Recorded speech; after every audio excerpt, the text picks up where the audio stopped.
After getting at a toddler for taking his prize ball and putting it in her mouth and attempting to get it back, he is being ambushed by a bunch of disgusted mothers who misunderstood his socially unacceptable behavior and are calling him a pervert. I am not a pervert! I was just looking for a Turbo Man doll! Oh, a new. A very special Homer podcast. My name is Adam, this is my co-host Jordan. Jordan, go ahead. I was just going to say, a new way to start a podcast. I am not a pervert. I thought we had done everything in our many years of podcasting together, but once again, you proved to be ingenious. I like the stage reading that you did because there are grammatical errors in it, like the word doesn't really make sense. But hey, you're a pro, so you shuffled through. I was going to say, I somehow did not get tripped up by that. The many things I get tripped up on, that's not one of them, apparently. I'm not a pervert. I was just looking for a Turbo Man doll, like one of the iconic lines of cinema. So good to start off this episode. Put the cookie down now. That was another popular option. I was so happy when I heard it. Yeah, we're talking Jingle All the Way. This is our...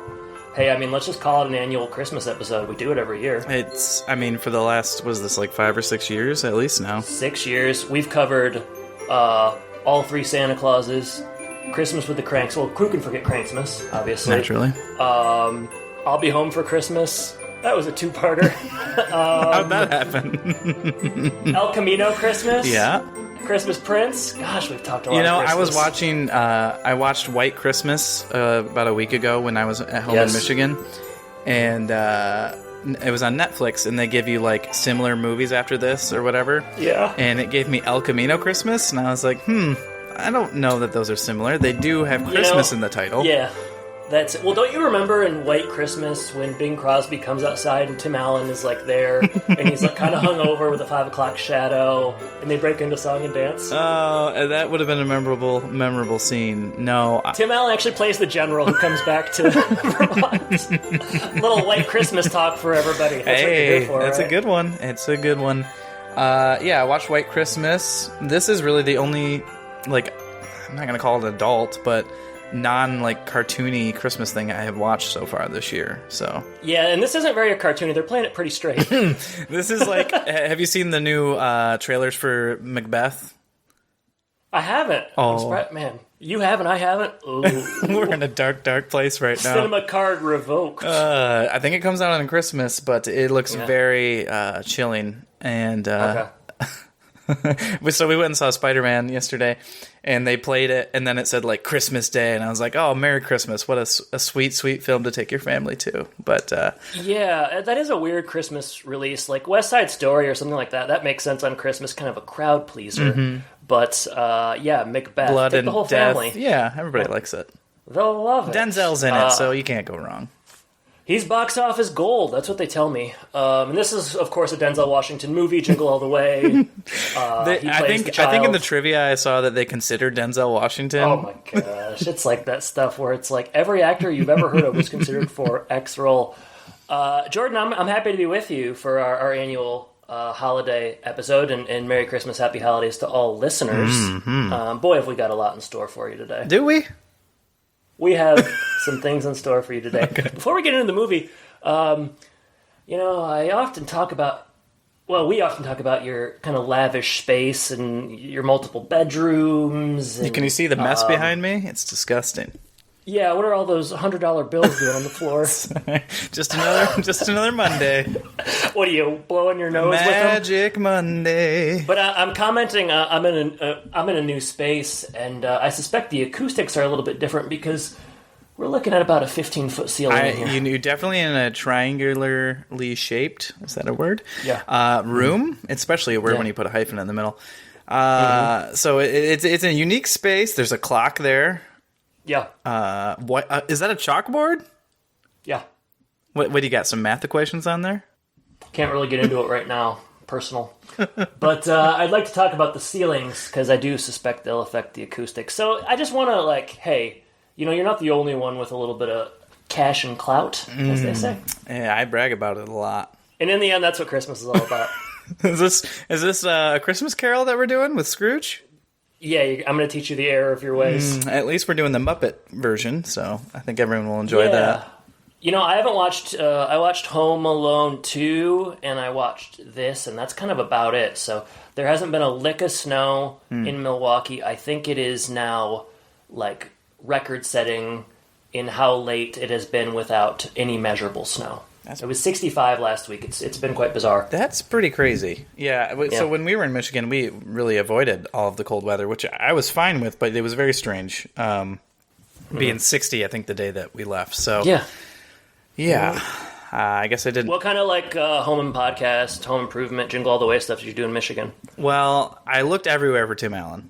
Everywhere. Okay. I scoured As the always, mitten, as I always do when I'm there. Did not see him at all. Did share with some friends when we got back that I'd be doing this podcast. And Andy, if you're listening, I'm going to be talking to you when this comes out and making sure that you did listen. You get a name Andy, drop. thanks for listening, man. Yeah. You've been with us thick and Since thin. Tuesday. So Okay, nice. Yeah.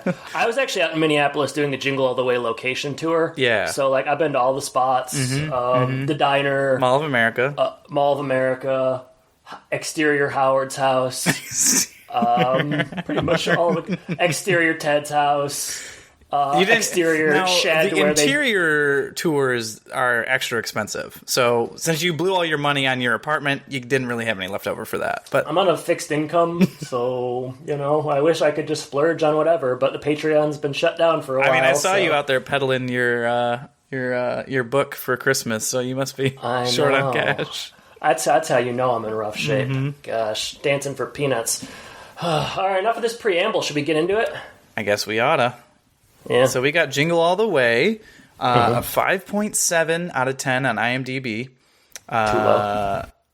Hocus Pocus, when we did that, it had 110,000 reviews. This has 100,000 reviews. So I thought that was pretty good for Jingle All the Way. It's, I think it's grown in popularity. I think also there's just not that, good Christmas movies are few and far between. Or I don't know if you want to call this good, but high-profile Christmas movies are few and far between. They don't go to theaters anymore, so we celebrate these old ones. That's right. Yeah, the one I was mentioning to you before, where you started hitting record, that IMDb has a new feature where it says the most popular movies right now, top 100, and our Jingle All the Way movie makes it at number 98. So, I wonder what that's based off. Just like people clicking on the page or something? Probably searches for it, because number one right now is Spider-Man, so that's everybody's searching for that. And then it's a lot of Spider-Man. Oh, William Dafoe. There's a lot of upcoming films coming out or things that are currently in theaters. Right. But you've got Home Alone at number 15 and Christmas Vacation at 17. So you got some Christmas classics on there, and that's why this one's on there. Let's see. We've got directed by Brian Levant. I don't know. Yeah. Levant. Levant. He did The Flintstones, which you just mentioned in the last episode with Halle Berry, right? Well, yeah, that was fortuitous. That was a big one for me. That was a big one for me, guys. I don't mind telling you. Still a favorite. Beethoven and Spy Next Door with our favorite Jackie Chan. I didn't know what that was until I looked it up. Beethoven, pretty, I don't know. Iconic. I feel like that's a popular. Yeah, that's a good one. Written by Randy Kornfield, who did Eight-Legged Freaks, and also wrote the sequel to this, which I hope to talk about for less than 10 seconds, maybe. Yeah, we'll get into it at some point. Well, did Randy Kornfield really write it, or was it, there may be some controversy around that? That is true, yeah, getting a little bit into the trivia, but there was a little bit of a lawsuit going on with, I don't know, it was kind of confusing. A Detroit high school teacher. A high school teacher, that's what it was. From our home state, no less. And there was over $1 million settlement. I thought it was $19 million, but then it was overturned. Yeah, they did end up having to pay him some, though. It was $1.5 million or something like that. Yeah, that's funny that they stole this idea. It's not that novel of it. They had to steal this idea? Okay. Well, they just remake everything now, so apparently... Substitute teachers writing film scripts. Sounds like you. So when are you going to go ahead and start your legal battles with, I don't know. Oh, for Jingle All the Way 3? That's a two-hander with Arnold and Larry the Cable Guy. No, I've never seen Jingle All the Way 2. It seems like a thing where they just wanted to take the title Yeah, they weren't really related. Yeah, I can't imagine there's any common. Yeah, just the same similar plot line. And yeah. So this one, let's see what else we got here. PG, sure, an hour and 29 minutes, perfect. Aired or debuted November 22nd, 1996. Budget. Saw this in theaters. You did, okay. Yeah. I don't know if I did. Maybe. It's possible. Do you know the budget for this? Do you have a guess? I know because I saw. I thought that was my information. I'm sorry. Oh, you like to surprise me with the budget. I'll tell you one thing. It's a pretty big budget. Yeah, it was. Again, I'm making this off of our last document, which was Hocus Pocus, and that was I think like 40 million, and this is 60 million.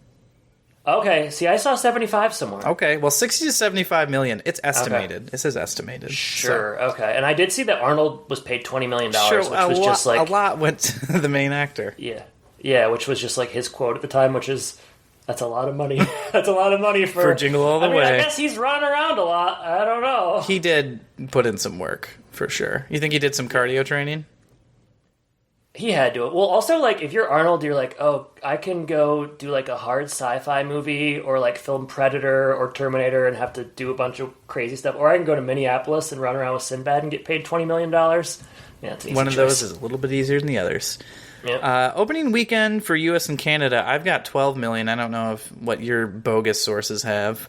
Nothing. Or is this like you still have the subscription to IMDb Pro? Is that where you got that? Jingle All the Way Pro, actually. $2.99 a month. Well spent. Gross worldwide, 130 million. So did make some money. That's pretty good.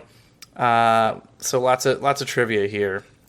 And stop me when you've had enough. Okay. Could This Be Christmas was the original script title, which I guess is what the screenplay was. That's how they, figured out he stole it or whatever, something like that. Yeah, Jingle All the Way. I don't know. Like, where do you stand on that as a title? It's better than Could This Be Christmas? 100% better. I guess it works okay. It doesn't really relate to anything that's happening, but it's kind of catchy. It is catchy. It's... Yeah, that is. It doesn't have to. I mean, even the poster I think has Arnold in a Santa suit, and he never wears one. So titles matter for these Christmas movies. You got Home Alone. Mm-hmm. He's Home Alone. You got the Santa Claus. He's Santa Claus. Jingle All the Way. You got Jingles. Christmas Vacation. You got Jingles, and you got People All the Way. It's important. People All the Way. Yeah. Uh-huh. Christopher Columbus, not the explorer. Chris Columbus wanted Joe Pesci to play Myron. Yeah, I saw. That was my favorite trivia. It was like the top one up there, but he was deemed too short. That would be good. That would make this a much different and probably darker movie. I'm guessing, and I didn't read this, but I bet they were thinking the DeVito thing. They didn't want to keep repeating twins and Junior and like that. Yeah. Is that right? Yeah, I mean, it doesn't say that specifically, but it does mention Danny DeVito in the trivia. Okay. Schwarzenegger 6'2", so shorter than you. Yeah, and also way weaker. Yeah, I mean, you guys have... People don't talk enough about that. Yeah. Yeah, if this had Joe Pesci, that would be pretty good. I think this is one of my favorite movies if it has Joe Pesci in it, to be honest. Yeah, he's 5'3". I'm only 5'5". I always thought I was much taller than him, but apparently not. No, I guess not. Maybe it's his voice. Maybe that's it. Sinbad, who plays Myron. Myron! What's his last name? I don't know. All right. Mailman. Myron Mailman. He improvised the majority of his lines, it says. Yeah. It's pretty obvious. Yeah, I mean, he just kind of is going off. So Schwarzenegger also improvised many of his responses. So, dynamic duo right there. The idea of them riffing on each other is pretty funny. It is a pretty unlikely duo, I will say that. Story based on the 1980s shopping frenzy over Cabbage Patch Dolls. And came out right around the Tickle Me Elmo craze. I was trying to think if there's more crazes like this. Obviously, Furby, sure. What are those Beanie Babies? Was that a Christmas thing? No, but it was popular. It was a craze. I was thinking, this. I don't know when Black Friday started in earnest, but it This does seem like a precursor. Like when they're waiting outside to get inside, it does sort of have that Black Friday feel. Definitely. That Black Friday feeling. Oh, hashtag. Never done it, never will. It's no fun. Filming took place in Minnesota over 5 weeks. At the time, this is interesting, the largest film production ever to take place in the state. Yeah.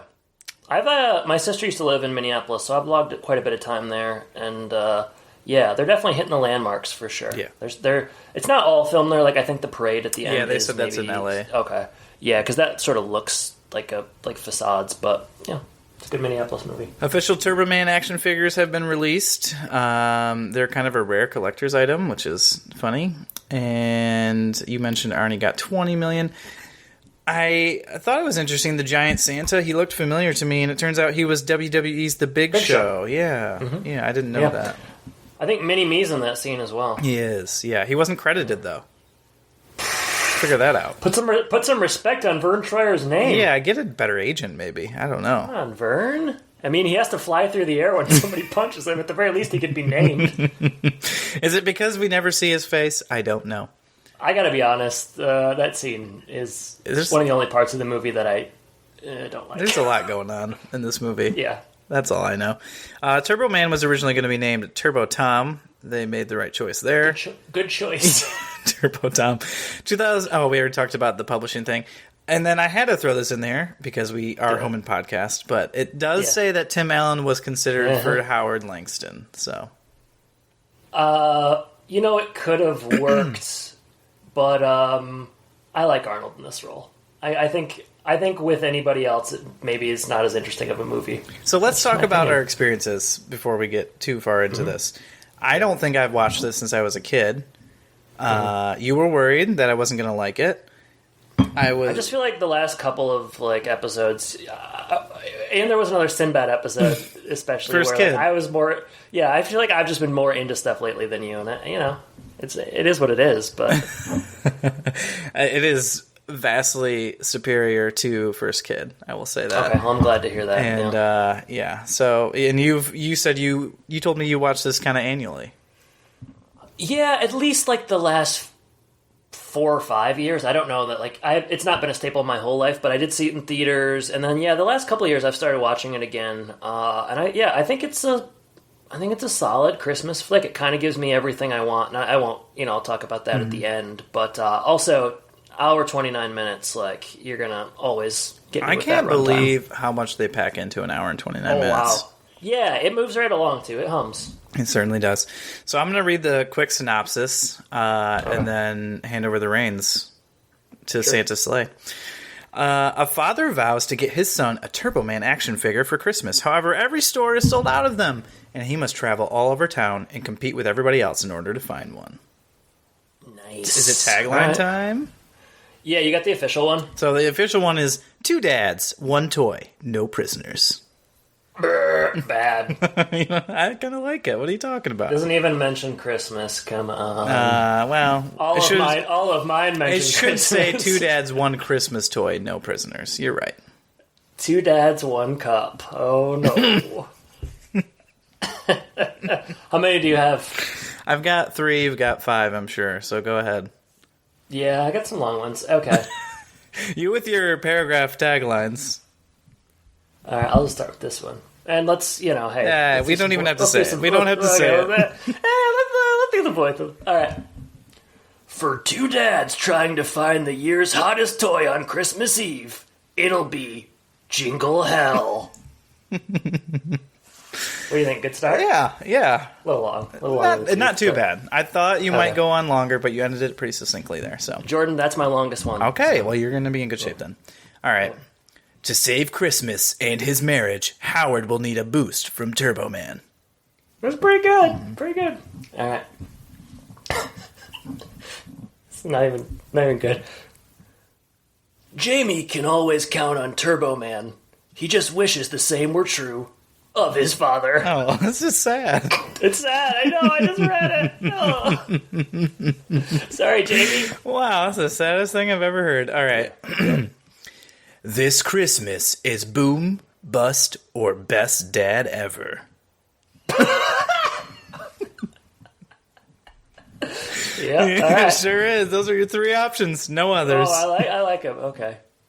This Christmas, Sinbad is going postal. It's not mean. Could you see that for the movie? Like, what if that was the tagline? He's not even the star. All right, two more. My last one is just, I guess I'll sing it. I could have kept going, but I don't know. I didn't think I should write a whole song here. Dashing through the stores, will this dad save the day? I think that you did good Thanks. with your taglines. Thank you. Okay. All right. I actually lied. I did have a longer one. I'll read my long one. Howard doesn't totally recall his wife asking him to pick up the hottest toy of the holiday season, and now he's in trouble. So what I did there is I emphasized total recall because that's an Arnold Schwarzenegger Yeah, I'm aware movie. of what you did, but then you kept going for about 3 minutes. You had to finish the sentence, so that's one. All right.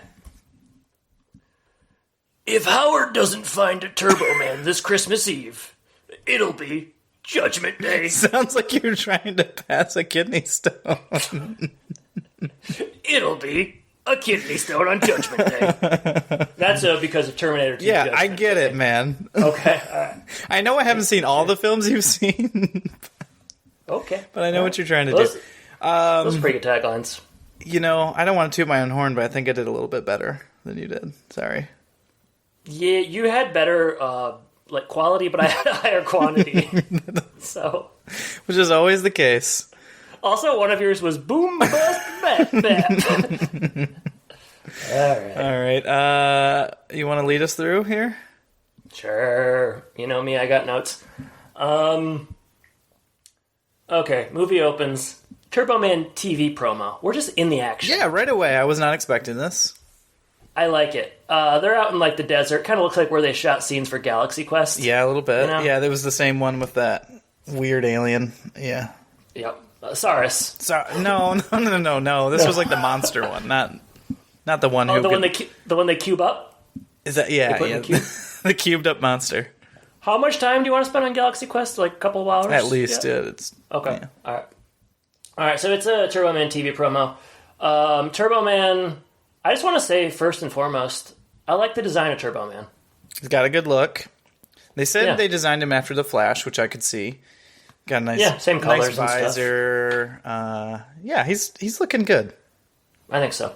Okay, kind of pans out, or you leave the desert setting, and there's a child, Jake Lloyd of Star Wars fame. Yep. His name's Jamie, and he's watching it on TV. Anakin Skywalker. Yeah, he had a real moment. I guess, the moment was like this, and Star Wars, yeah. I think I was And looking then, at his IMDb, and it's almost all Star Wars stuff after that. So I think he's good in this, and I could see why this was a launching pad for something else. yeah, I think he's good. yeah. No, he does. He does well. Child actors, so hit or miss. He does a good job. for sure. I was just thinking, we're talking about Turbo Man, and he's kind of a buff guy, and I was just thinking. Spoiler alert, at the end, Arnold ends up in a Turbo Man suit. Yeah. And I was just thinking of the people, like Tim Allen in that suit. I don't know. He's not going to be able to pull it off quite as well. Yeah. You bring up a good point, but Tim did get pretty swole for Galaxy Quest. So, So full circle. sure. All right, so Jamie's watching it. His dad's not home.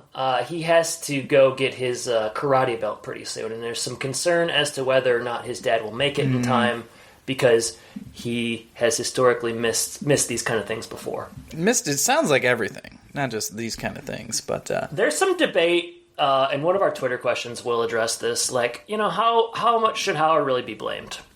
Is he a deadbeat dad, or does he deserve some slack? And that's something we should consider throughout the episode. okay. You want to take that up Consider at the that. end? I'm going to consider it. Consider that. Yeah, consider it. My lights keep flickering. I don't know what the heck is going on. Whoa, All okay. the money in the house, I can't pay for the bills.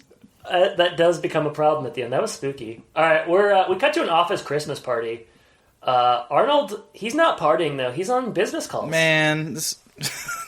Whoa, it looks like a Halloween thing.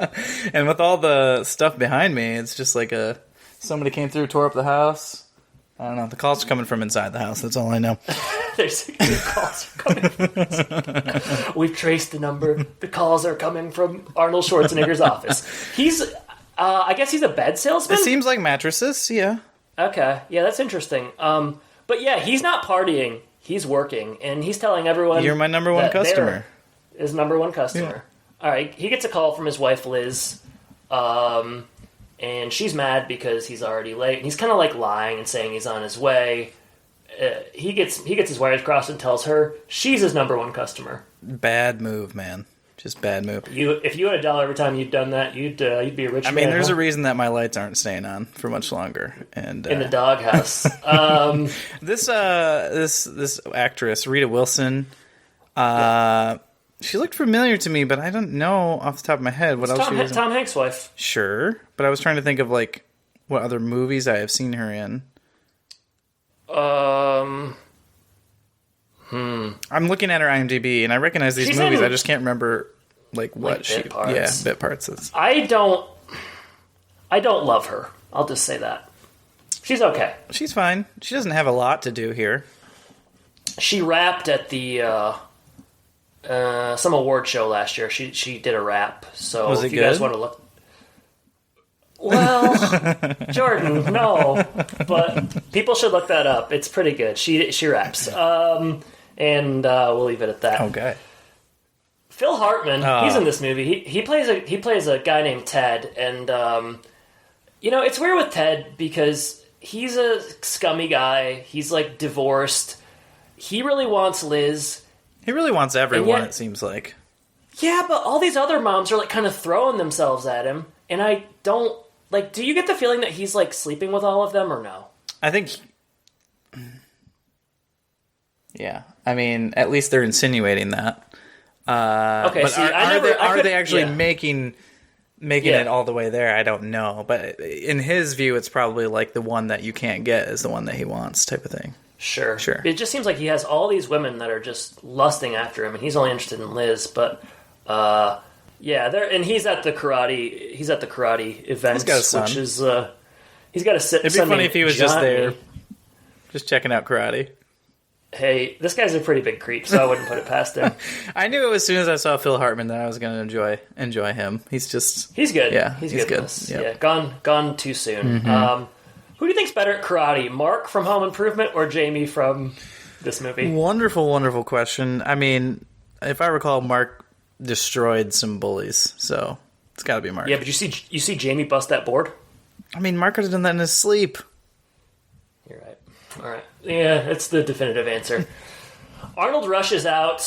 He's late.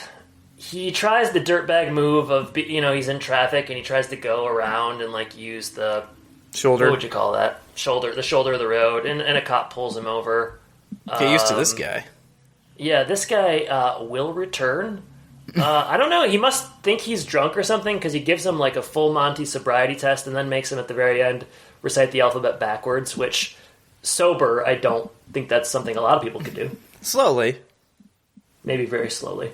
Yeah. Go ahead. Yeah, go ahead. No. I was just going to say this cop not doing a lot for me. Interesting. You wanted a little more. I don't know. I guess he probably did what he was supposed to do, but...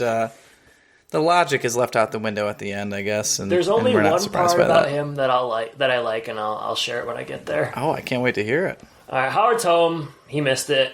There's no Christmas lights on his house until we realize that Ted's hanging some up. Ted's just kind of infringing on Howard's turf in a lot of different ways. Yeah. Howard, I should say, Howie. He's patient for a while, but eventually it gets to him. And, Ted's wheeling his way in there. Ted's son and Howard's son seem close. I'd say so. Yeah, kind of best friends. So, like, if Ted and Liz end up together, at least, like, the friendship's probably pretty good. Well, which Ted do you like more, this Ted or Ted Lasso? Both are... easy answer. Both are characters, Characters, I go with the one with the mustache. All right, fair. Howard comes in to apologize. I always really like the scene where he's trying to ingratiate himself, and he's like, this is really cool, and he's putting on the belt, and he's like doing the fake karate noises. Yeah. And Jamie is just not having it. Yeah, I mean, he's how many times has this happened? He missed like multiple belts or something, and yeah. Seems like he is a deadbeat dad, as you mentioned earlier. Well, hey Jamie, those all that Turbo Man stuff that you have in your room doesn't pay for itself. That Captain America or whoever mural on the wall doesn't pay for itself. So Captain America, I saw a Hulk mask, lots of Marvel stuff in there, so I like that. You like that. Okay, so he, eventually he gets him on. He apologizes, and they're on good terms again. And he gets him excited by promising him one really great present, anything he wants. And that's a Turbo Man doll, the hottest toy of the year. And then they have a nice reunion. Early on, you're getting some liar vibes. Yeah, that's true. The dad not really coming through, but somehow always winning the kid over, type of thing. Howard is a serial liar. I kind of like it. You're kind of dad. That kind of guy, a liar. So he's got to go get the Turbo Man, huh? He has to, yeah. So he meets up with Rita Wilson in the bedroom. They meet up for bed.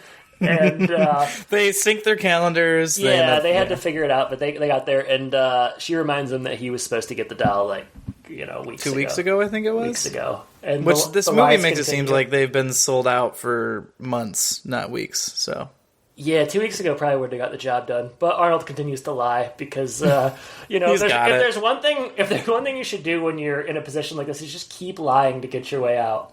He can fix it. They're his number one customer, so can't do anything but figure it out. So is this when he goes straight to the store after this? Next morning, or is that next morning? Yeah, next morning. So he's waiting outside the store. I gotta say, this store owner, not letting him in before 9, he's a real stickler, and he's kind of like rubbing the salt in the wounds. He's like twiddling the keys around his fingers and stuff. Yeah, for sure. This movie is, it's trying to do a real indictment on like commercialism and whatever. Sure. And because all of these store owners are depicted as being kind of sleazy and gross. Is that how it is? Maybe is that why we just shop online now? I mean, Jeff Bezos, he's not sleazy or gross at all. No. He's cool. At least you don't have to meet him face to face. That's true. So. Yeah, if that were the case, nobody would be shopping there. But yeah, they're all waiting outside to get in. I think that is this where we get? Well, one thing I want to say before we even get to the store is today is the holiday wintertainment parade, and Jamie is going to be there. Turbo Man's going to be there. And he really wants Howard to be there. So when Howard leaves, it's under, he's just going out. He has to get the doll. It's supposed to be at his office. So he's just going to be right back in time for the wintertainment parade. So that kind of adds a level of like, hey, I got to get back in time for this. There's some urgency. Yeah, you can't just like mess around. And it's like Christmas Eve. It is Christmas Eve. I got to say, wintertainment, maybe take another pass at that name. Like, could we have done better? Well, all the other names were copyrighted, so they had to go with wintertainment. So there's a crazy crowd at the store. Sinbad is waiting outside, and he's a mailman, and he plays Myron. Why is he wearing his hat? Why is he all dressed in his... I guess he came from work. It's as if like he just kind of skipped work for the whole day, because he has all of his mail with him later on. He has like packages. I think he's just like playing hooky. I mean, he's got to get to this Turbo Man. Or I don't know what his consequences are. I don't remember. Like, is he divorced? I don't remember. I like to imagine this movie that Sinbad doesn't actually have a kid.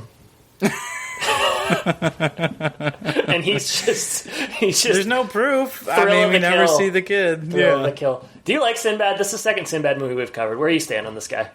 Yeah, I mean, I gotta like him after this. He delivers for you. He was probably the best part of First Kid, wasn't he? I mean, for you, I didn't know there was a best part. Well, there has to be one bright spot at some point. That's but true. Yeah, we went on that whole Sinbad deep dive last time. But That's true. I think I like him. Okay. Is that where you stand on him? Yeah. At points in this movie, I find him a little tedious, but every time he says Turtle Man, he wins me back over. I really like that. Turtle Man. So they get inside. Sinbad and Arnold are always kind of like buddy throughout this movie until like they're not, and then so they're going in. Sinbad like trips him or knocks him with a mailbag, and then Arnold trips him with a toy car in pursuit of a Turbo Man doll.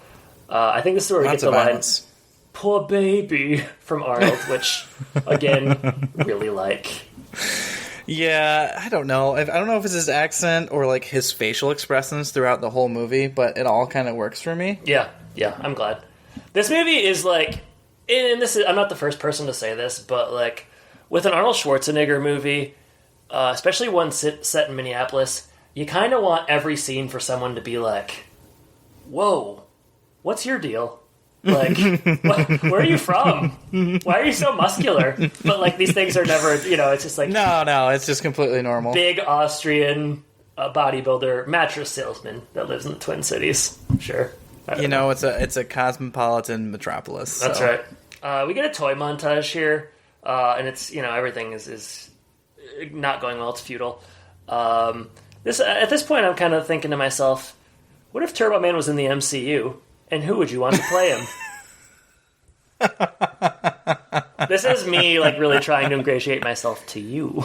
Oh, my goodness. What if... I didn't really get a good indication of what his superhero abilities are. Like, I know he has those, like, discs, and he has a jetpack. Yeah. But does he actually have any tech or non-tech? Like, does he have any superpowers? Is he a mutant, an alien? Nothing. I think it's all the suit.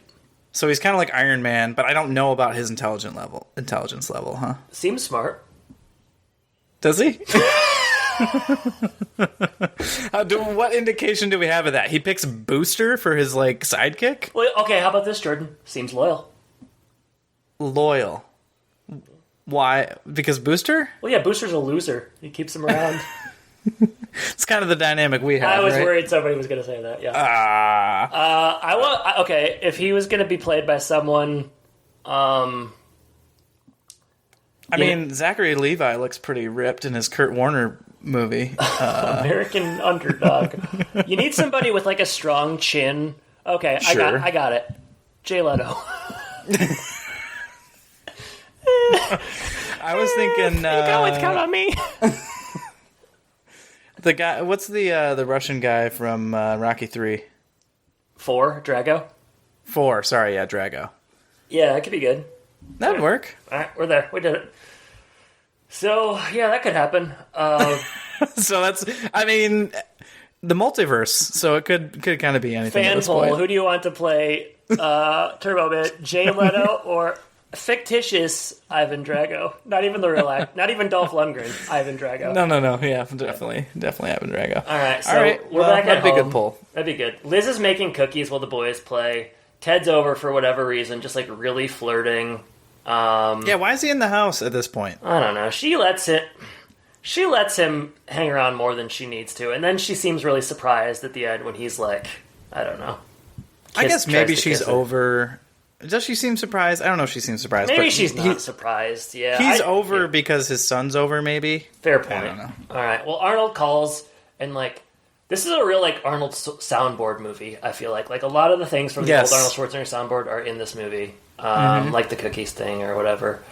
So kind of cutting back and forth a lot. Sinbad and Arnold eventually join forces per, I think, Sinbad's request. Yeah.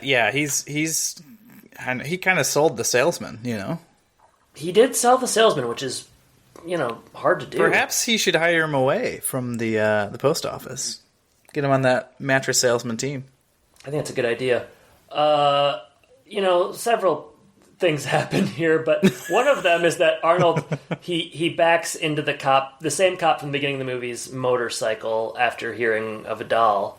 And this is the second instance of this cop. And, Sorry. And he's still not doing it for you. Sorry about the bicycle. This is the only cop in Minneapolis. It's amazing. He's just always constantly there. The mirror falls off. I don't know what else happened. At first, I didn't think that much bad happened to the vehicle, but he drops it like twice. So of the transgressions, this is probably the least serious. Yeah, I mean when he runs into him when he has coffee, I think he gets burned. That's Otherwise, pretty that bad. might be. Yeah. We end up.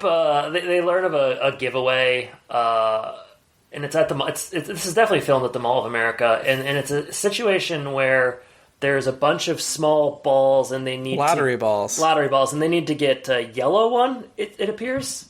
Yeah, it was a bit confusing because there seemed like a lot of yellow. Yeah, but he targeted that one yellow. Yeah, he really went after it. I guess at that point he was just like, get a ball. I guess. The lotteries, they must have had numbers on them somewhere. It's a magic ball, though. That ball, the trajectory is pretty crazy. It's going down escalators. And it's the bounciest ball of all time. Arnold hops an escalator and lands on a piano, which is like... Piano didn't break. I thought that was for sure going to break. I know. That feels like it's from a different movie. But he chases this kid into a ball pit, and that's where he gets called a pervert, which is, how we open the episode. Give me the ball. Yeah. I'm not the pervert. Yeah, it really, escalates pretty quickly. All those women, like, smacking him with purses and stuff, so... I know, they waited till the very last minute to get involved, though. It's like, he's in the ball pit, but they just wanted to see how things would play out. This guy, I mean, they wanted to give him the benefit of the doubt, but it seems pretty clear what he's after. Yeah, so. I think it was a little fly-on-the-wall scenario where it's like, let's see where this goes before we get involved. Could be interesting. You're just so confused at seeing this guy in a ball pit that you just, for a minute, you're shocked. They're like, isn't that the guy that jumped on the piano? Isn't that Little Richard? Is that the mattress salesman? Wait, is that Howard? Wow. No way. Oh, man. All right. Belushi as Santa, he sees the situation, and he's there's a lot of slime balls in this movie, and he's one of them. And he knows of a hot Turbo Man. He's got a lead. And we also have his elf is Mickey from Seinfeld. This is maybe where the movie just starts amping things up and going off the rails. I gotta be, like I said earlier, I don't mind this scene, but when we get to the warehouse, it's a little too cartoonish for me. Yeah, frankly, but it's pretty crazy. We'll get there.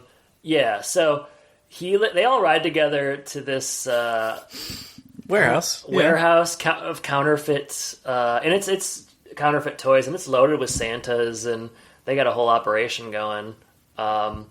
I don't understand the logistics of it, but yeah, they seem to have a business in mind, and he's got a Turbo Man.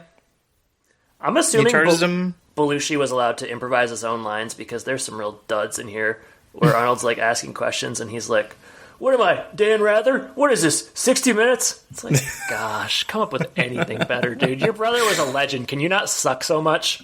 They're landing with the kids in the audience, though, right? Yeah, kids. They love Dan Rather. When I was seeing it in theaters in 1997, I was like, 60 Minutes jokes?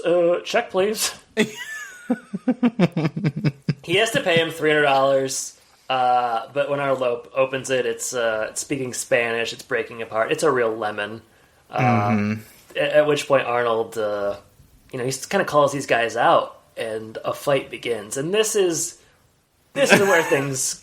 You said I'll go off the rails. This is where they temporarily lose me. Because we've got like nunchuck Santa. Yeah, a ninja Santa with candy cane nunchucks.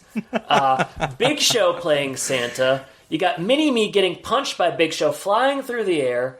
I just feel like you cut this scene, maybe. It's a better movie. There's a lot going on. But I do like it when the FBI raids or whatever, and Arnold picks up...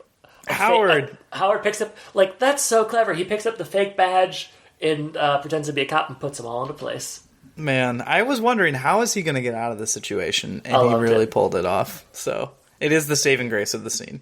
I like it when he walks outside, too, and after he's, he, like, dresses these guys down to make himself seem like more of an authority figure. I'm gonna call the commissioner, all that kind of stuff, right? Yeah, and then he walks outside and he sees, like, two guys, and he's like, arrest everybody.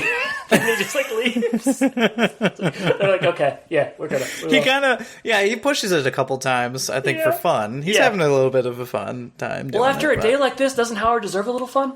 You need a break at some point, and I mean, after his adrenaline's flowing from fighting Santas, and I mean, if the Big Show doesn't come, he takes all the Santas. Like, he's laughing at one point at like 6 Santas as he breaks a giant candy cane over them. So it's a wild scene. Big Show looking pretty svelte. Wow. I mean, I guess the camera adds 50 pounds of muscle. I guess so. You look pretty good. Mm-hmm. More like Thick Show. Favorite wrestler from back in the day? I mean, I'm going to take The Rock out of it because that would just be sort of obvious. I really liked... trying to think. I went through phases, but... okay. What are phases? I remember liking The Undertaker for a long time, but I love The Undertaker. But not necessarily like evil, like undead Undertaker, but like motorcycle Undertaker. Oh, yeah. Yeah, when he ride his Harley out. So Undertaker was a big one. Kane as well. Kane obviously was a good one, but once he took off the mask, it was like, why not Kane anymore? What are you doing? What are you doing? The mystery's gone. I liked Triple H as well. Sure. Goldberg was a friend. Oh wow, friend. Goldberg was and remains a close friend. I remember a lot of like spears happening around my house. Oh yeah. See, I never watched WCW, so I don't even know those guys. Oh man. I know I was a WWF guy, but I did both behind my mother's back. She did not want us to your watch mom wrestling. would not have that in the house. That's for sure. I always had like wrestling on, and then Tom and Jerry on the like return button. So like the door would open and be like, "Oh, haha, Tom and Jerry, you're at it again." That's so funny and she was probably like, "I wish my 17-year-old son wasn't watching Tom and Jerry. It's weird." It's like in Tommy Boy when that guy is like, "Hey, I thought we were watching cartoons," and he flips over. All right. Arnold runs out of gas. Tough times. He's just not paying attention to the gas tank, huh? And he runs out on a bridge, and then he feels like he pushes his car like a long ways. I mean, he is just putting in work this movie, getting into fights, doing the whole push it, and that's a big Suburban, you know. It's not some little Yaris like I have. No, it's not a little Yaris. He pushed it a long ways. He makes a call again. Jamie picks up the Culligan man. Is that what he said? Hey, Culligan man. He makes a call again to Jamie. I think Jamie had just maybe heard something about divorce from Johnny. Like Johnny was like, "My dad's nicer now that there's a divorce. Maybe your parents will get divorced." Your parents will do it. Yeah. So, Howard calls. Jamie just starts kind of giving him his Miranda rights, just kind of chewing him out. And then Howard finally says, "Hey, kid, enough." And then, he immediately apologizes, but Jamie has the last word where he's like, "You never do anything you want." Wow. Blah, blah, blah. He just kind of slams the phone down. Gotta be heartbreaking to hear as a dad. Yeah. Gotta be. I mean, you tell me how your daughter says that probably a couple times a day. I heard her say it before it started. Yesterday, like I said, I went to the movies, and I said, "Hey, did you miss me?" And she just looked at me and said, "No, not really." And I was like, "Oh, I love you too." Well, she'll get older and learn to lie when parents ask those kind of questions. That's right. At least she's telling the truth right now. Did you miss me so much, Dad?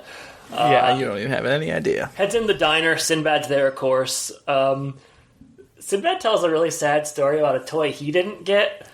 What I really like is at the end of the story, how like even the guy serving them coffee is like kind of shaking his head like, "Damn, that's pretty messed up." Yeah, I understand. I understand why you turned out the way you did. Like, whoa. I think there's also a thing where Howard sees Jamie in Sinbad. Oh man, that made me laugh. Yeah, talk through that. Well, so he's like looking at Sinbad as he's talking. Like he's got alcohol. He's got like a flask or something. Yes. And so Sinbad morphs into Jamie, and they're wearing the same outfits and stuff. And he's like taking a swig. And if I had water in my mouth at the time, it would have been a spit take. That's pretty good. All right, I'm glad you liked it. Yeah. They hear on the radio of a call-in contest wherein you have to name the reindeer in order. And again, these guys are very buddy-buddy until they're presented with the opportunity to get a doll, and they immediately turn on each other. Mm-hmm. So like Arnold races to the payphone. I think Sinbad like pulls the cord out, and then the guy, I think to get them out of his restaurant, is like, "Hey, studio's right around the corner." Yeah, I was wondering if he was just going to throw them out, but no, he had a practical solution to get them out. And then they start running, right? Yeah. And again, Arnold's in good shape. He's just like having a good time. He's like, I do like 5Ks every day. He's like turning around, taunting him and stuff. Yeah. That's true to life. They bust in. He busts in the studio. You got Martin Mull playing the disc jockey. Yep. I like his ponytail. Yeah, he looks good. He looks groovy. Looks pretty groovy. He breaks down the door and like names the reindeer. Sinbad follows. Sinbad, this is the first of two bomb-related I was going to say, bits. Things escalated to bombs pretty quickly in this movie. Yeah, bombs. I mean, I don't know. Plays differently 96, right? Yeah, 96 probably plays differently then than now, but yeah, he says he has a bomb, and shaking it around, shaking it, but he's got a package. I don't really remember what else happens besides like Martin Mull makes a call. Yeah, he calls the cops. You find out that this first bomb is a music box or whatever.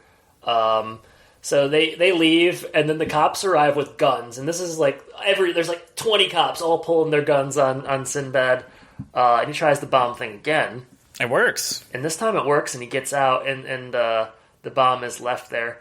This is the cop scene that I like, because the cop is like kind of cocky, and he's like, I was on bomb squad for 10 years. This is not a bomb. Gentlemen, we've been duped. And then he opens it, and it's an actual bomb. Now, there should have been some damage there. It's a little bit like Home Alone, you know, where Joe Pesci's... It just kind of like there's black on his face or something. Yeah, it's like Home Alone 2 where Joe Pesci's head is on fire, and then he puts his head in a toilet full of kerosene, and, you know, his teeth are just a little black afterwards. Not so realistic, but... You know, I feel like looking around, too, he was the only one who was really affected by it. Yeah, because that wise guy comes up to him and is like, bomb squad for 7 years, huh? like, yeah, he really wants to You got some egg on your face now. Yeah, salt in the wound. Wipe that bomb off your face. Wipe yourself off, you're bombed. Arnold gets out of there. I mean, they're kind of unscathed, I guess. Yeah, I mean, Sinbad, until the end. You worry about his future at the end of this movie with all the things he's done. A little bit. Howard's car has been completely stripped for parts. Like not sure why that had to happen. I guess to make another thing more difficult for him. But. Yeah, because wouldn't he have? I mean, he could have gotten towed home just without gas. Even I don't know. Yeah, but he gets towed home, sees Ted putting the star on the tree, and Liz calls him on it. But Arnold doesn't really see that. You know, he just sees it from the outside. It's just a miscommunication type of thing. So Arnold, in a bit of rage, remembers that Ted had bragged about having a Turbo Man in his house. This broke Howard. After all these things, he's trying to do right by everybody, but this broke Howard. I mean, who can blame him? That's his thing, and he doesn't know that Liz is you know, trying to put him off her scent. But Liz is too good for Howard. That's what happens at the end of this film. I don't know if I agree with that, but he breaks into Ted's house around the same time. Some carolers arrive. Where do you stand on carolers? I haven't had a lot of practical experience with them, so I've really only seen them in movies like The Grinch and this, and I don't know what else. But did we skip over the Bellmead? Not that I remember. Did we skip over the reindeer, the first reindeer appearance? Because reindeers are going to be very important in a minute here. Detail the reindeer experience. So Ted's got a real live reindeer just kind of hanging around to surprise his son, which I don't know if we've ever got his name or not. Johnny. But, Johnny. Okay.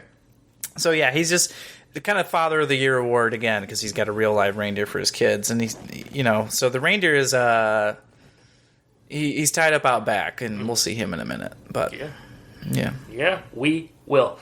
Carolers arrive. Yeah, carolers more of a movie thing, I think. Like I don't think I've ever seen carolers in real life. You telling me that corduroy book I read to my daughter every night is a lie? Well, I'm telling you, it's propaganda. That's what I'm telling you. Leftist. Yeah, liberal propaganda for the kids. All right. A bear that talks? I don't think so. I mean, I know your self-published book, A Very Conservative Christmas, is selling like hotcakes, but that doesn't mean I have to read it. You know what? We should probably write that book. I think it might sell. A bestseller. Sell our souls to the devil. Arnold is inside. He's about to steal the toy, but then he's like, what am I doing? Stealing from a child? Around the same time... Almost went too far, Howard. Almost. Is this Reindeer Blitzen? That's what I have in my notes. Did they name him? I don't know. I wrote Blitzen. It's definitely a reindeer, but is Blitzen the same one from the Santa Claus that like is farting all the time? That's probably what I was thinking. No, that's Chet. Chet. Well, no, Chet is the first one. Blitzen, I think, is kind of like the antagonist. Yeah, Chet. Boy, good thing they have Santa Claus sequels so we can get into the lore of Chet. Oh, I didn't think about Chet for a whole year, and Jingle All the Way makes Santa Claus 2 and 3. Like, this movie is way better than those. Yeah. All right. So the reindeer comes in, lot of damage. It's just like all over Mayhem. the place. You know, there's a fire that starts. There's smoke detectors going off. Eventually, this is kind of like Big Trouble. Like some of these scenes are Big Trouble-esque to me. Yeah, they're pretty. Yeah, for sure. This is very bizarre. Like just goofy stuff. What's going on? Yeah. There's like something on fire. Arnold kicks it through the window at the carolers, and it just so happens it's like a head of a wise man, and Ted goes Balthazar or something like that. Yeah, Balthazar. Ted has some good lines, but Arnold and Rita Arnold gets busted by Ted and Liz here, and that's a tough one to explain, to be honest. Like, there's no easy explanation for that. He's got the president in his hand, caught red-handed, so it's pretty brutal. The funny thing that happens here is they come in and she like chastises him, and they both like talk down to Arnold, but then they just like leave him in Ted's house, like after like they just like leave. And he needs to think about what he did in my house that you just almost burned down. Is this like immediately when he punches the reindeer? Yes. Right after? So I was just thinking that's probably not happening nowadays either. I know, I don't think they could pull that off. But it's like pretty funny. He just says, you messed with the wrong guy, and he just hauls off and hits him. I know. And they share a drink though, you know, it's all... That's my favorite part in the movie, probably. The reindeer makes like a human groan. It is kind of Chet-like, where it's like... Who came first, Chet or unnamed reindeer? Who came first? Yeah. I guess this guy. Yeah, so... This guy had to run so Chet could walk. Does Chet walk or crawl? Well, at the end of the night, he crawls, pub crawl. See, I'm going to see if I can find who voiced this reindeer. You keep going. All right, they get drunk together out by the shed.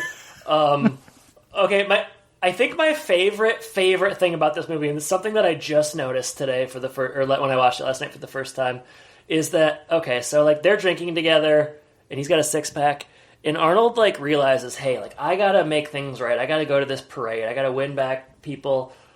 And he just opens up a beer, but instead of like pouring the beer out, he just decides to pour the rest of it in Chet's bowl.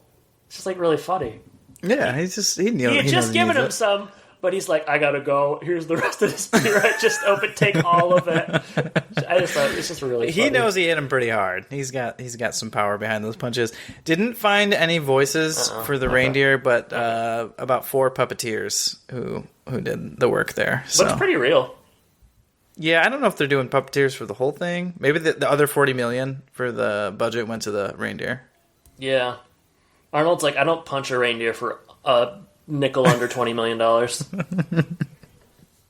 right. Where's he headed now, Adam? Wintertainment Parade. Hey. Are you not wintertained? Kids get let out. Liz and Ted in the car. Ted, this is where Ted... Ted makes his move. He makes his move, finally. Arnold sees it.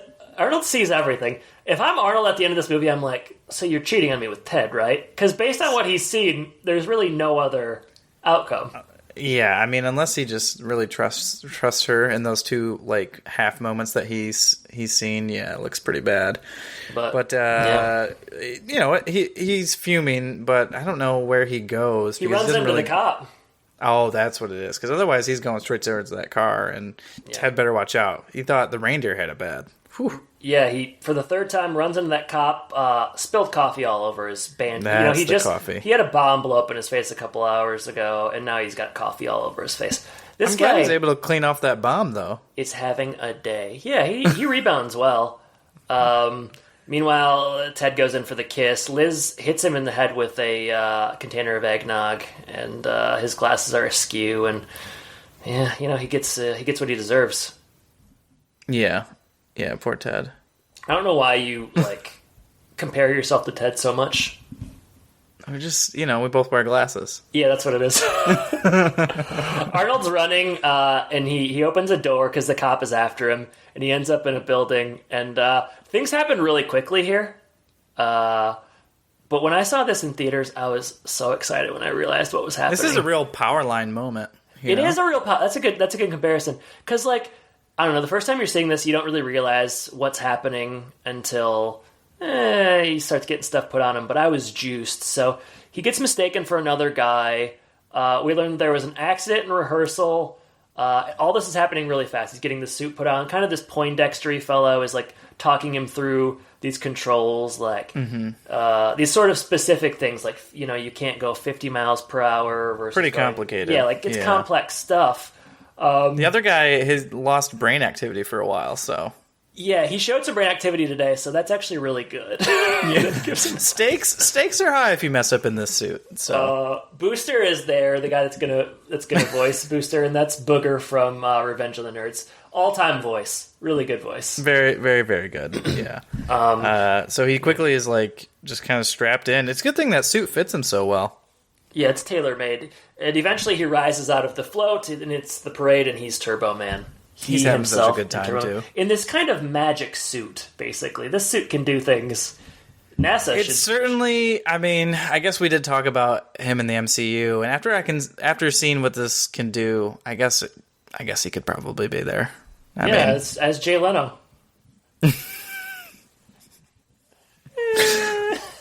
He holds all the power in his chin.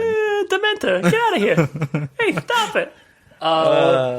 He's he loves it. He's waving to the crowd. He's having a good time. He takes the doll and just like shoves it up in the air. Yeah, Turbo Man. So yeah, I guess the gimmick is that like Turbo Man gets to pick a kid in the crowd, and they get this like one of a kind, limited edition, special collection doll. Pretty sweet. So yeah, it's pretty awesome, and of course, yeah, he's gonna want to look for Jamie. Yeah, there's a dispute over whether he's pointing at Johnny or Jamie, and then he says Jamie's name, and Jamie can't believe it. Turbo Man knows my name? Mom's okay with it, though. Yeah, she lets it go for a while. Everybody is like, it's the old thing where it's like, oh, it's just part of the show, guys, and it's like, at a certain point, you gotta... When your kid's climbing up the Christmas tree on top of a roof, maybe not so much. I like it. There's some shots in the scene where they pan out, like, they do, like, overhead shots of the table. No, overhead shots of the parade, and you can see how few people there actually are there. Like, it's really sparsely attended, but they have all these extras, and they're shooting them very tight. But yeah, it's funny. They pan up, and there's, not the crowds that they're making it seem like. But Turbo Man's maybe not as popular as it seems. He's not the draw. So he picks Jamie, gives him the doll. He's about to tell him, hey, I'm your dad. But then Dementor shows up. Myron. He's gone off the deep end. How did Myron know that Howard was Turbo Man? Does he know right away? I mean, they've been together like all day, so he just kind of assumes based on. He's like, I kind of would guess that you were going to do something like this.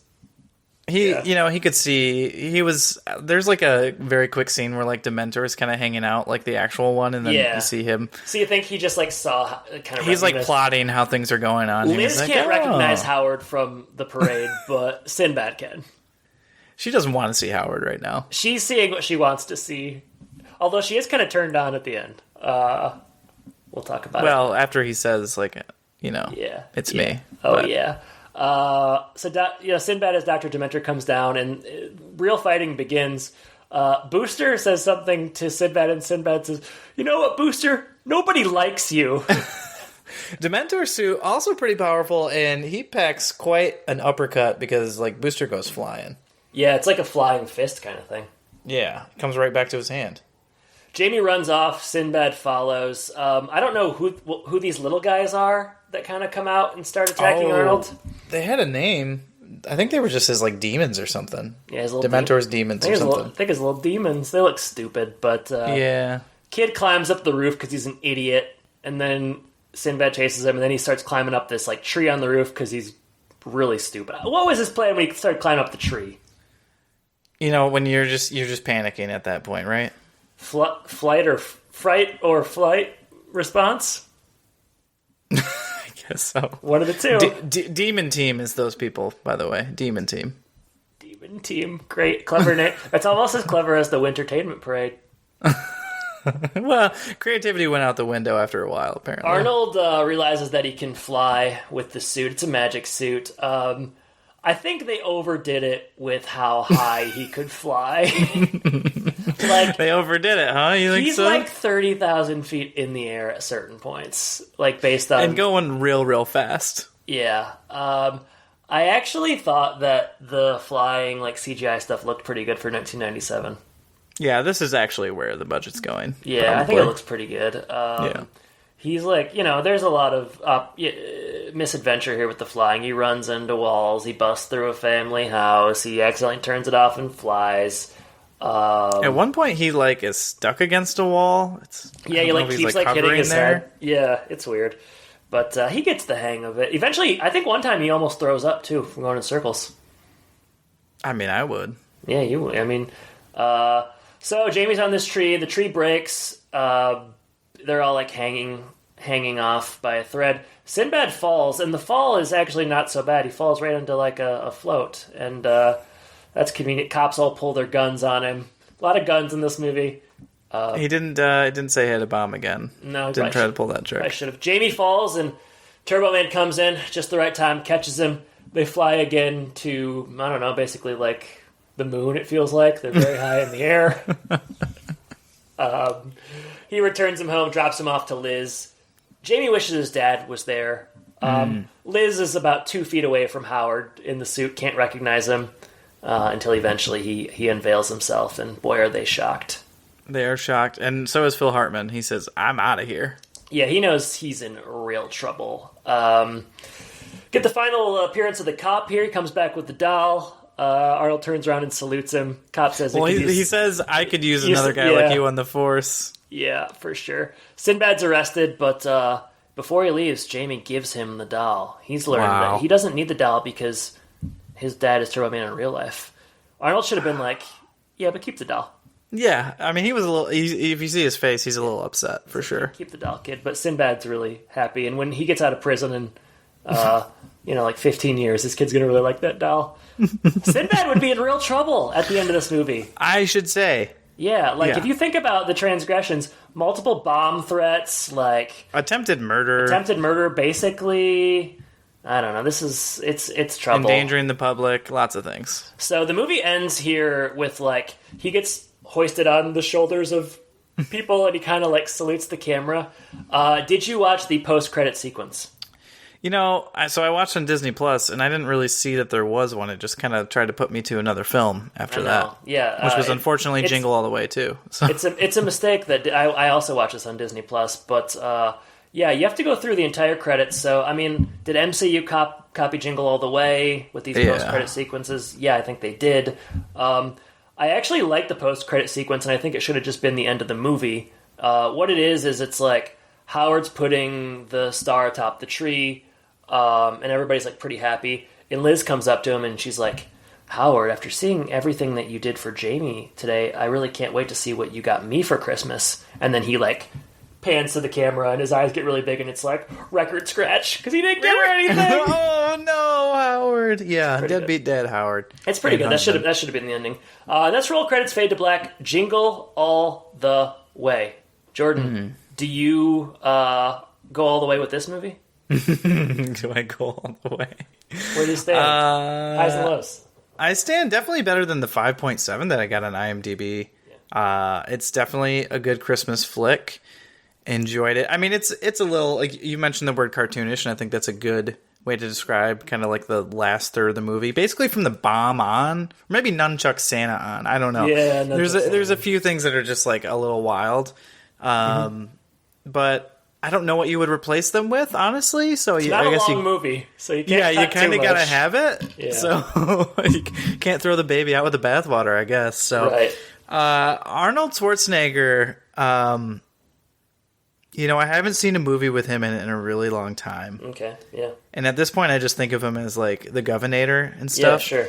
But man, he does a good job in this movie. Yeah. Lots of. He does carry the film. Obviously, it's centered around him a lot and his interaction with Sinbad. But like I said, I laughed multiple times just with the way that he delivers lines and the faces that he makes. Yeah. So yeah, I enjoyed the film. It's no Santa Claus. Yeah. Doesn't have the same kind of sentimentalism. Mm-mm. But it was enjoyable. I'm glad I watched it. And I can't wait for Olivia to get a little bit older so we can watch it again. Ooh, that's going to be good. Any lows to speak of?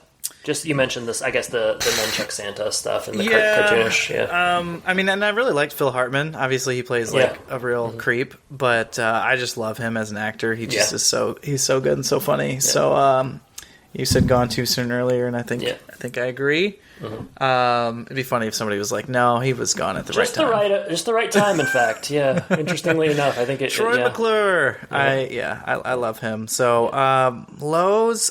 The reindeer stuff's a little wild too. So I don't know. Yeah, it's like I don't know. I'm not judging it too harsh, I guess. Yeah, I mean, I think what I like about this movie is it is fundamentally like a kids movie. Sure, but it's also, you got some good adult stuff in there, and I think it's quite funny. Like, I think it's funny for anyone, children or adults. I think the comedy is quite apt, and I think this.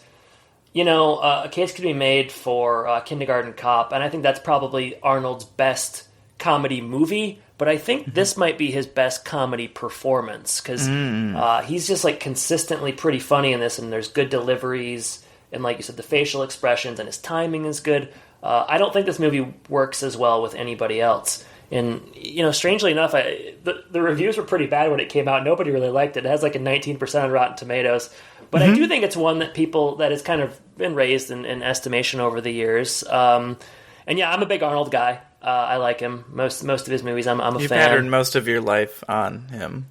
Yeah, like remember that steroid phase you had? I unfortunately do, and then like me running for governor of California, that didn't work out so well. Didn't go that well. Yeah. But I have tried. But no, I'm a big Arnold guy, and I think he's really good in this. I think it's funny.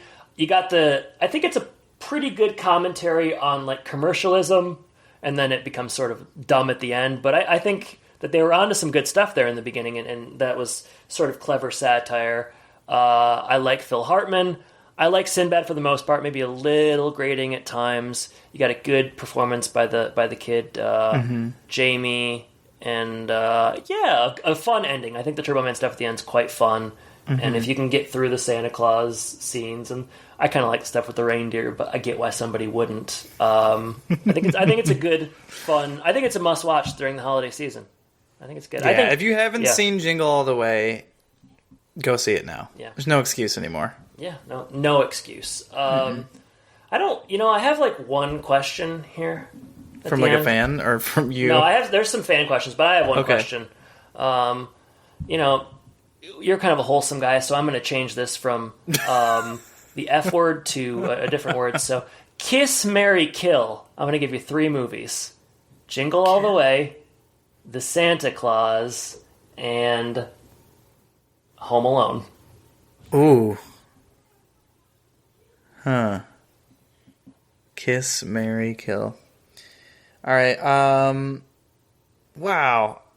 I hate to say it, but I guess I'd probably kill Jingle All the Way. Yeah. That's just like that's Murderer's Row of Christmas movies. Let me change this. Okay, let me change this. I think it's too hard. I think it's too hard. Okay.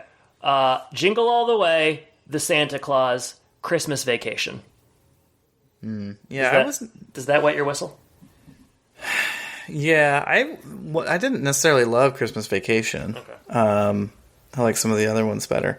So I'm gonna go.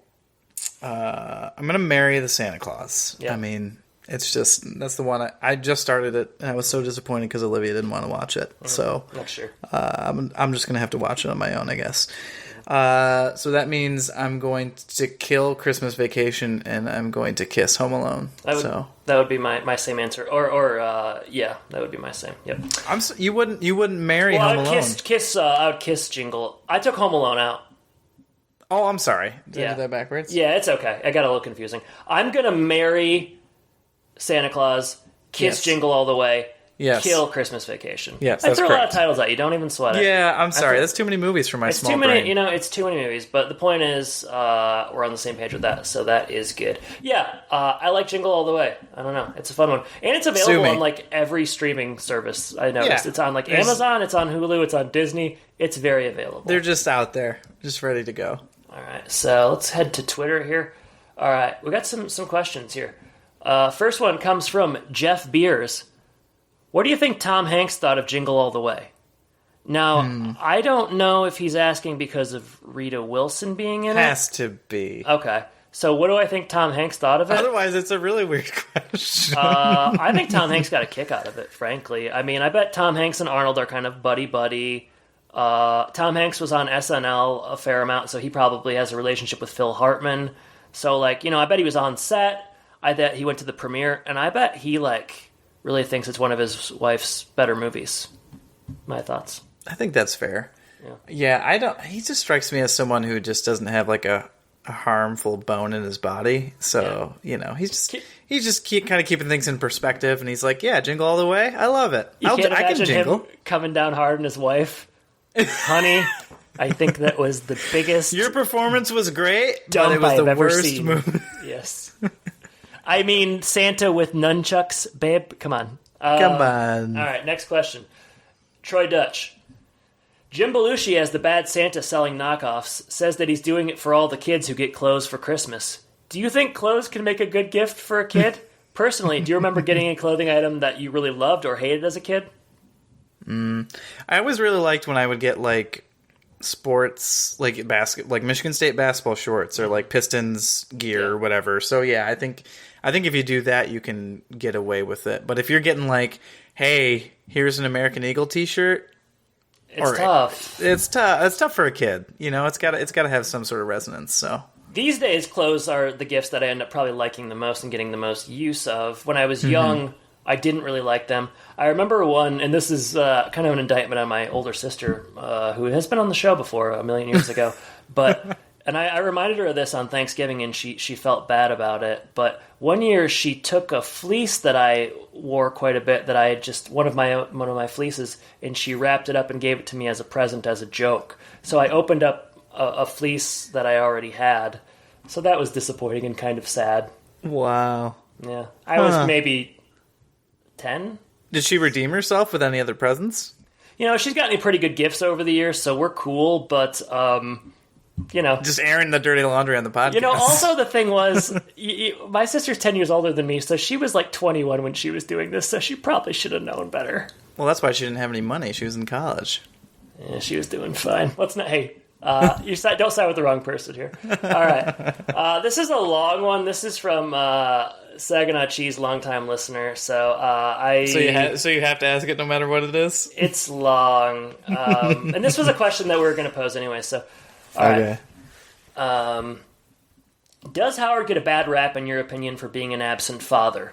The movie really tries to portray him as a total piece of shit. Liz has the line with Jamie before the karate class of, he's probably just working really hard, then cuts to an office party setting the tone, that he isn't working hard and that he's at the party in lieu of coming home for class.